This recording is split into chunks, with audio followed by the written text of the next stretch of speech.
I, Melissa Raimundo, accept the position of Junior Special Agent of the Federal Bureau of Investigation. I call it FBI 101. I talk about core values, and the same core values that we have here in the FBI, whether you're professional staff or whether you're a special agent. And I tell the students that, integrity, leadership, those are our core values here in the FBI, and you should lead your life that way. Practicing nonviolent behavior and handling difficult situations. Very good.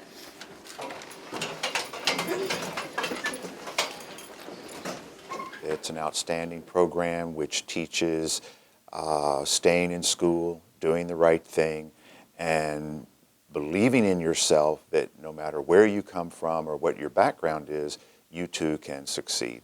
This is a very bright group because I've heard some of your answers, some of your responses. I think we've established that pretty much the majority of you have a portable electronic device, correct? If you post a picture in front of the Bucknell sign with your name, with your true name, would that be a problem? Yes. They know what's your name. Okay, to know your name, to know what school you attend. What else? Right here.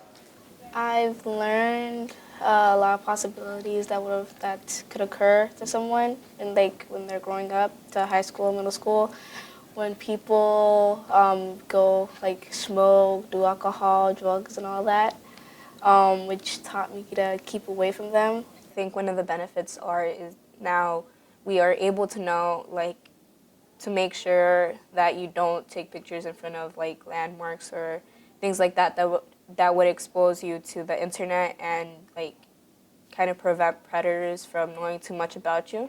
Because I've given you enough in the past 5 minutes to just have some very basic, simple rules in place to what we call police yourself. I think for some of them, it gives them a voice that they don't always use in the classroom. I know, at least in today's lesson, we had a couple of the same kids constantly answering questions, but for some of the other ones, it provides them an avenue to ask questions that they don't always feel comfortable asking us. I feel like some of the topics that we've discussed or that they talk about aren't ones we necessarily talk about in school on a normal basis, whereas he kind of sheds light on them, and the program sheds light on them. The internet safety one. I mean, we touch base on it a little bit in school, and our counselor will touch base on it a little bit, but nothing as in-depth as his lesson. I told you before, after you post the image, it's always there. Just because you delete it from your account or delete your account, what's left? I told y'all last time.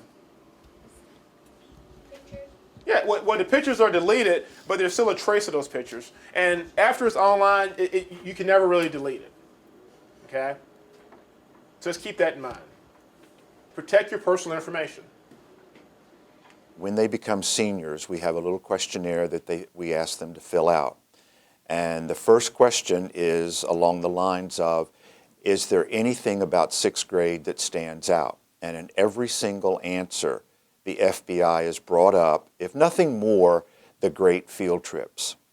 But many of them go beyond just the great field trips to say that it taught them self-esteem, courage, to stand up to bullies, to stand up to negative behavior, and to realize that there is another path in life than just one of negativity. Many of the students have preconceived notions of law enforcement because maybe they've witnessed, and I've learned this from over the past 3 years, they witnessed their parents or loved ones, people that they know, being arrested. So coming in and speaking to them and trying to educate them, I think goes a long way to maybe change some of those impressions of law enforcement. If they can take one thing that they learned from this 1 year exposure to do the right thing, make the right choices, and to be leaders in their community, break down some of the barriers. We want them to trust law enforcement and to be good citizens and to be good ambassadors. My time is up, ladies and gentlemen. Thank you very much.